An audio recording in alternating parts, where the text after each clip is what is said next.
So my name's Carolyn Ehrlich. As Steve said, I work with at Griffith University, and what I'm presenting to you this afternoon is some work that we've done in conjunction with Metro South Health Service, but also I'll be bringing into some work that we've been doing with Health Consumers Queensland around all of the language and the understanding of what's meant in some of these terms with consumer engagement. So I guess that what I've got is, at the end of the day, is trying to bring together a lot of the language and the things that we've heard in a way that perhaps shines some new light on a couple of things, I'm hoping.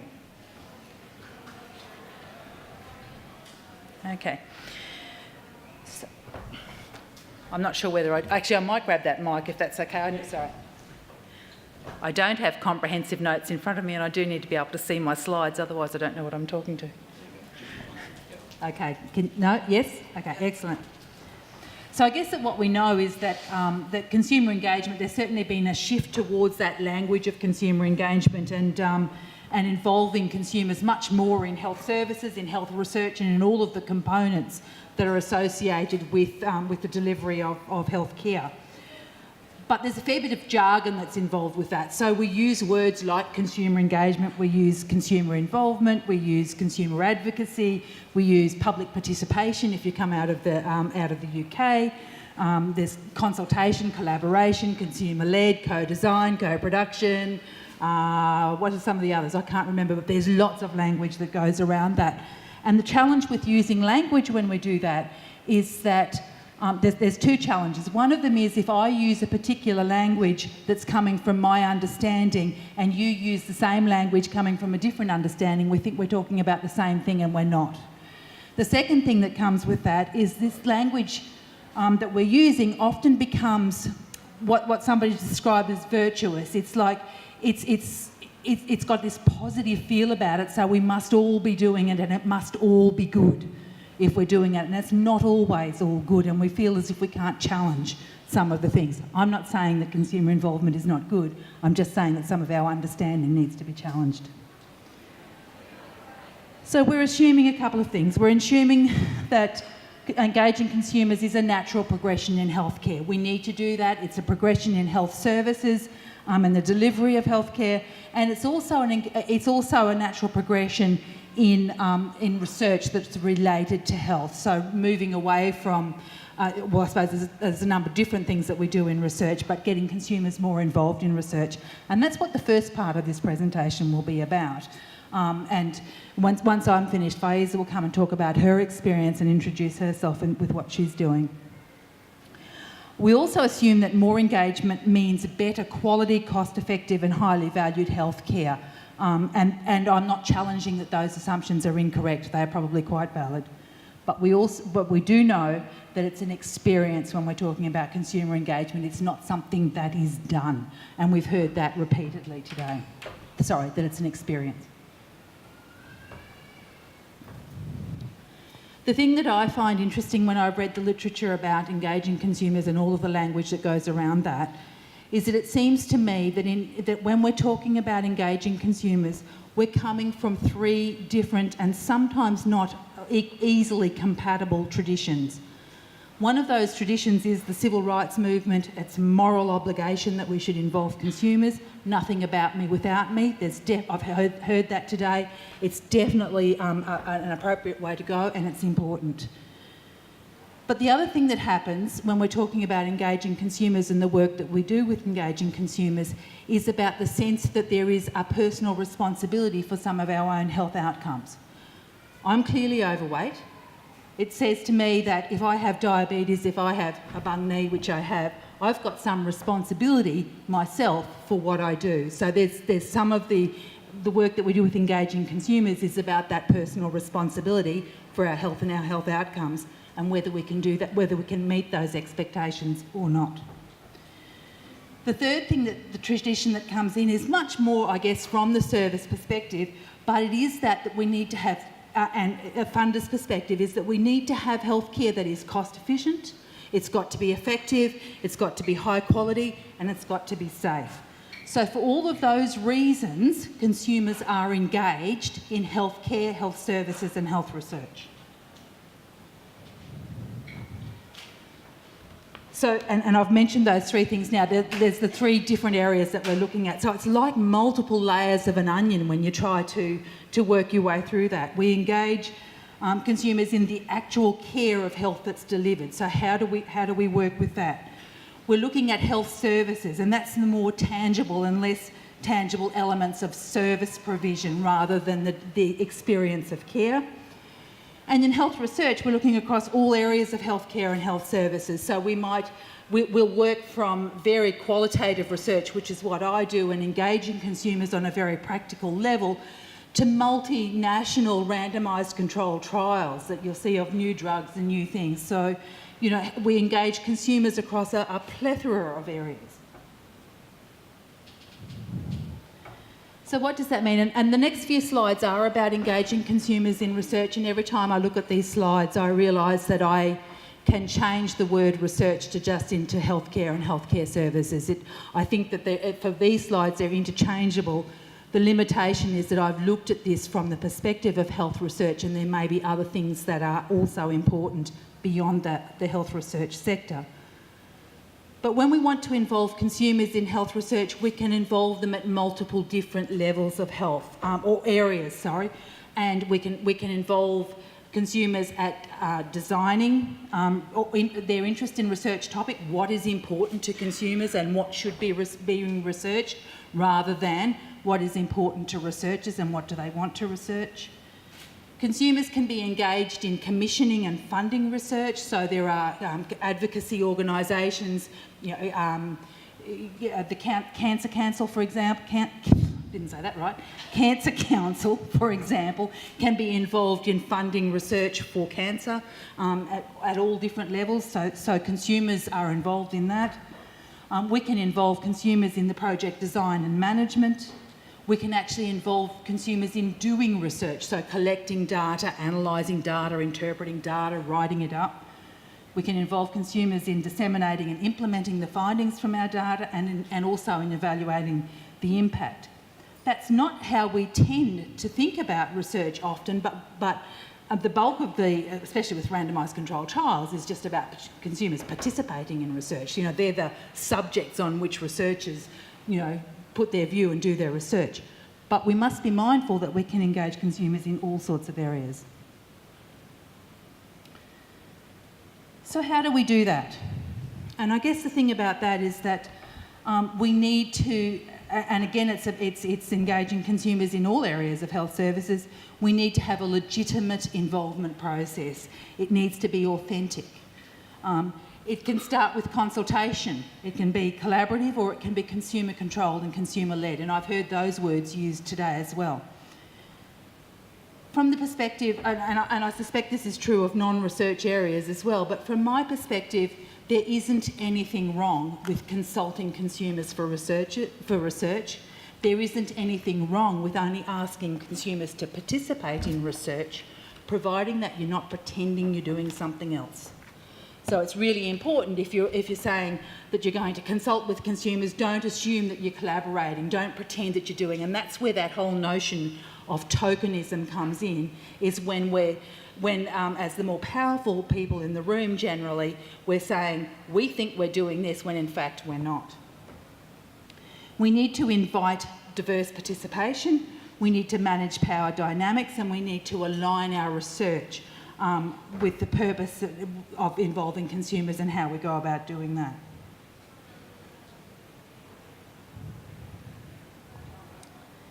The other thing that's important about consumers, and we talked to a number of consumers in Metro South, and we also talked to some of the clinical researchers in Metro South, and what we found is that there's a general understanding that engaging consumers is part of best possible care, and I mean that's inarguable, it's absolutely true. But we also know that consumers aren't always engaged early in projects, and we heard that just from the previous speakers. You need to engage consumers early, you get better outcomes if you do. And the other thing is that there's often different priorities between researchers and consumers, and we need to understand that, and we need to have a look at that from time to time. So one of the examples that was given is that there is, for some people, for example, people that might have had a spinal cord injury, if they're looking at research, what they want is a cure.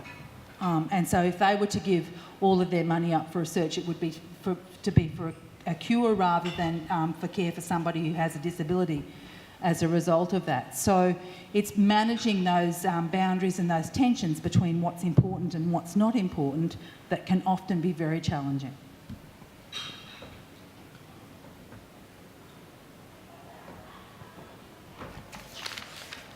What consumers told us when we were talking to them, sorry, I just need to work out where I'm up to here, is that we need to focus on what's important for consumers. We need to understand their expertise, and we need to understand that tension between being an expert, consumer, patient, carer, whatever language we're using, and losing the native consumer perspective. So it's important to understand what we're looking for, and I think that that probably goes across to health services and what we're doing there as well, is patients become experts or consumers become experts in their role as consumer consultants, consumer advocates, whatever language we're using. And there is nothing wrong with that. We absolutely have to have expertise in our consumers. Consumers need to be able to navigate health systems that are quite complex beasts, even if you work within them, let alone when you come up against them. We also need to understand who we're expecting consumers to represent, or what we're expecting them to represent. Are we asking them to represent their voice and their experience, or are we asking them to represent the voice of multiple people with a similar experience? And what does that mean for how, as researchers or as health service managers, we interpret that? It's interesting, the consumer can mean anything. It can mean me as an individual, and it can mean consumers can just mean everybody. So the kind of view that we're looking at from me as an individual as compared with me as a representative of everybody is very different. So it's interesting to try and understand that perspective and to be aware of what we're thinking when we're doing that. We also need to consider convenience. It's sometimes very convenient just to pick to go with the people that we know all of the time, and sometimes it's more difficult to engage with people who we don't know how to engage with well. And so how do we engage with them to do that?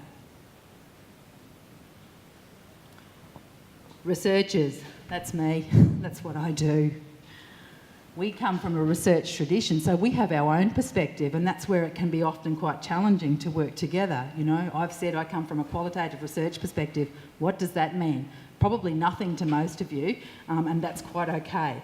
But we have our own way of looking at things. We come from a disciplinary focus, so nursing is my background, so whatever I do will come from a nursing focus. We have our individual preferences and idiosyncrasies just as well as everybody else does. We have particular lenses of looking at things, and we have particular motivations for why we do things. And somehow we've got to match all of that together with why we need to be involving consumers in our research endeavours, how we're going to do that, when we're going to do that, at what level we're going to do that, over what time, and how we're going to manage it. So it's quite a challenging process to manage just that interaction between a consumer or consumer groups and researchers doing that.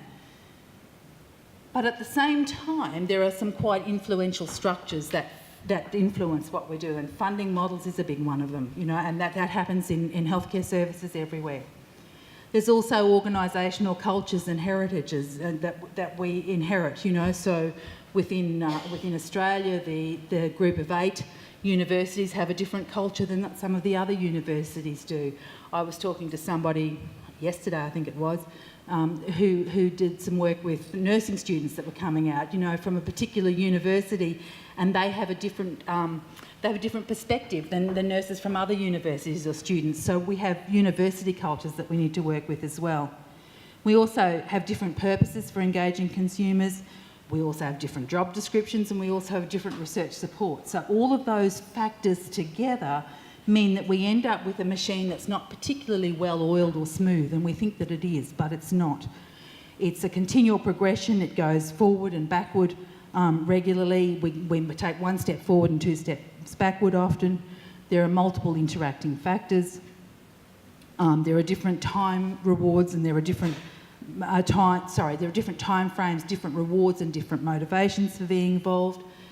And what ends up happening is that we need to have a clear vision about what needs to happen. We need to take our time. We need to be able to manage expectations as well as create them. We need to be agreed in our understanding of what we need to be doing.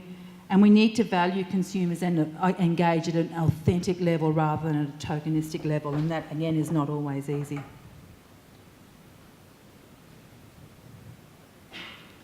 I just want to move on now to talk about some different language, the language of co-production, co-design and co-creation. I've certainly heard co-design used a few times today. I'm not sure that I've heard the other two, but I think that it's really, for me, quite an interesting, I'm a researcher, I find all sorts of useless things interesting, but I think it's quite interesting to have a look at some of this. And along with that, if you just remember back to the beginning of the presentation where I was talking about the three different traditions that we come, or the philosophies that we work from, we translate those philosophies also into the language that we're using when we're working with people. And this is not necessarily about research. This literature that I'm drawing on for here is more generally in health services. And co-production usually is associated with an activity that's surrounding the delivery of healthcare. So how do I deliver this particular care in this particular instance? And so what we're doing is we're producing something together. We're doing it between the health services and the consumers. Co-design usually relates to the design of a service delivery process, and it includes technology. So when we're talking about self-management, for example, it often includes things like developing phone apps that consumers might use and what makes them user-friendly. So co-design is often used from that perspective. Co-creation is a word that I haven't heard terribly often, and it's probably the most interesting component of consumer engagement for me.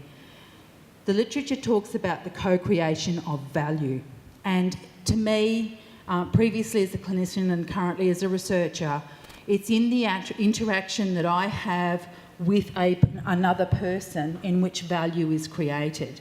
So for people who have a poor experience of health services, what they've had is something where either they haven't felt valued, or the value that's been created or not created in that interaction is less than what they wanted to have done.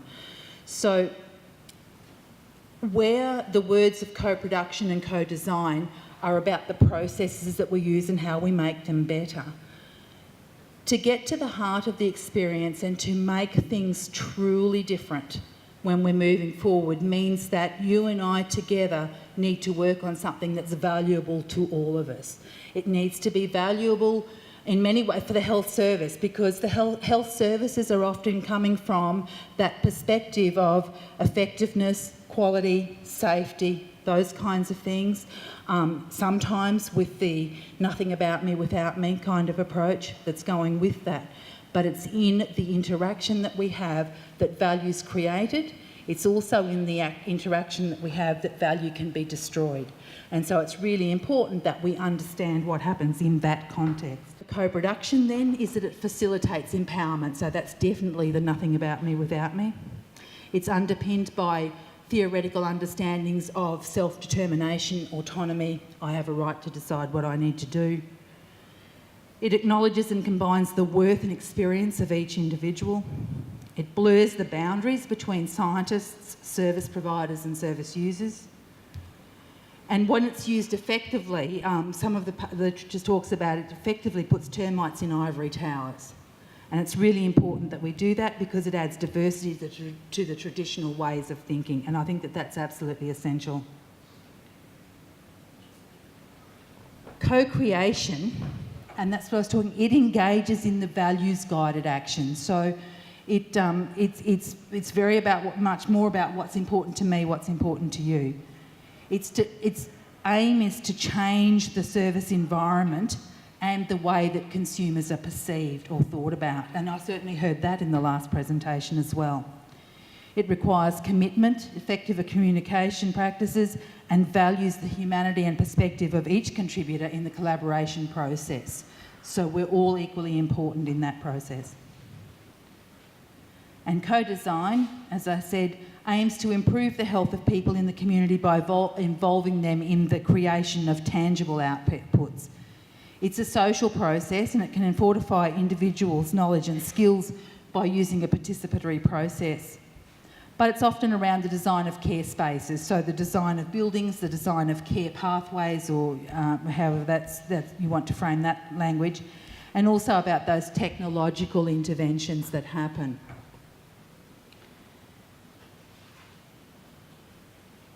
So my take-home message about the language of co-production and co-design, co-creation involving consumers in research is it really is all about perspective. Sometimes we need some glasses on, and some of us are looking at forests and some of us are looking at cities, and it's really, really quite different in how we go about doing that.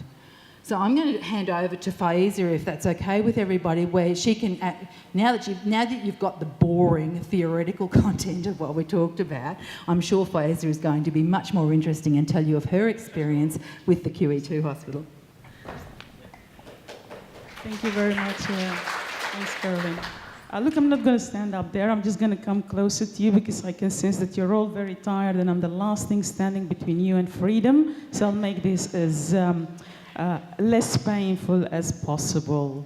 So yes, my name is Faiza and I am in the Consumer Advisory Council of the QE2 Hospital, which is in Brisbane, which is part of the Metro South region.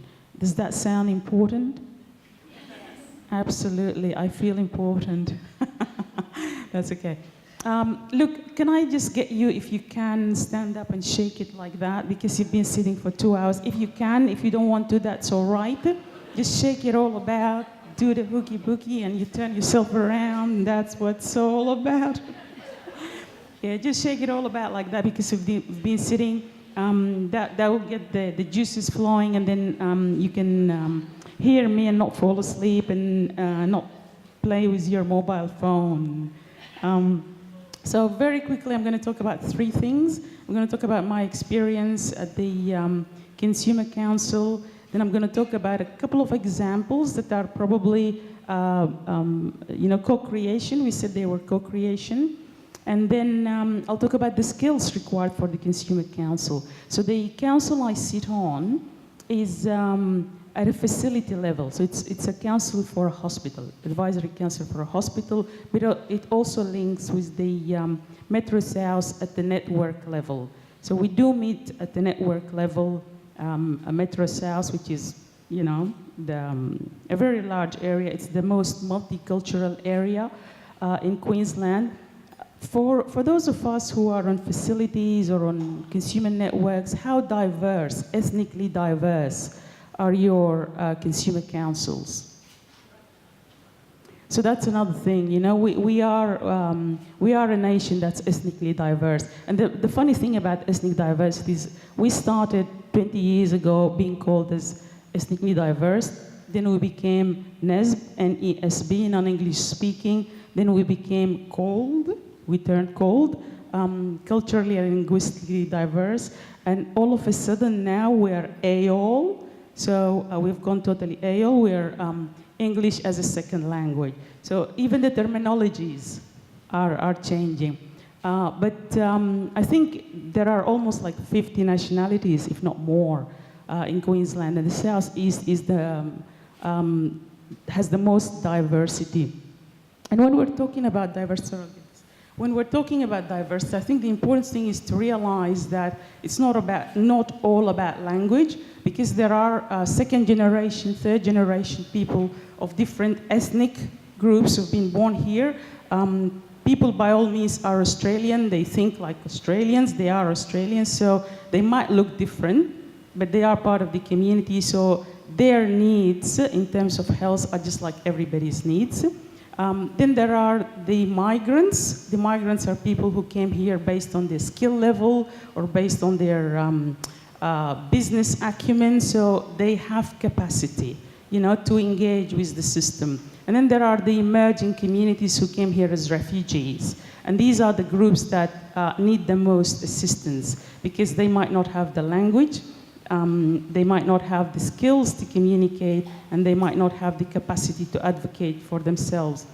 And I think with many migrants who come from developing or semi-democratic countries, their understanding of healthcare is coming from a low base.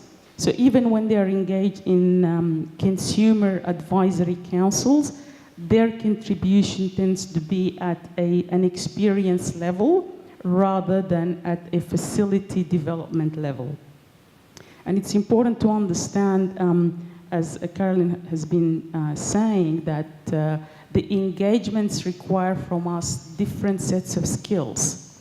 So for example, the QE2 hospital, where I sit, we meet quite regularly for 1 hour every month. We have set agenda, we come, it's a very professional meeting. We sit around the table with the executive director. We have representatives from every department in the hospital. I have a surgeon there. The other day he was sitting next to me in his surgery robes, and even the stuff that they wear on their shoe, he just shuffled out of the surgery, came, sat next to us at the meeting. We have a nurse representative. And in my previous life, I used to be an economist. So I look around me, I look at the table where there are 8 professionals sitting, and then I calculate that for this hour, it's costing the service probably $5,000. Okay, so for me, that's a responsibility. I feel I have a responsibility to contribute and to contribute something good during that hour. But then again, how do you contribute? How do you understand, like, am I talking about my own experience? Am I an advocate for my people? Who are my people? Like, I'm a Muslim, I'm a woman, I'm black. So who am I talking about here? So all these are issues, like when you're sitting as a consumer, people are looking at you. What are they expecting of you? The other side of the table. So these are all issues that we don't talk about, but we expect that, the consumer would fall into something and they would tell us something about it. So one of the examples of the co-creation things that we participated in is nutrition at the QE2 hospital, because again, for ethnic people, waking up in the morning and having cereal for breakfast is not cool. Definitely not cool, especially when you're not feeling well. Cold milk and crunchy stuff doesn't work for us. We need something spicy, something that, brings life into you again. So we started talking about food, and as part of that, we've changed the menu. So, there is kosher, there is halal, there is all sorts of things. It's not just vegan and vegetarian and celiac and so on. It's other things as well. So for me, that was an interesting process, because that also links us to the facility itself, and issues like budgets, issues like processes within the facility and so on to talk about. We also had a number of sessions where we provided information about end of life in the different cultures. We had Chinese, we had Indians, Buddhists and so on. So what does end of life mean? Because all of us are going to end up in hospital and die at some point in time.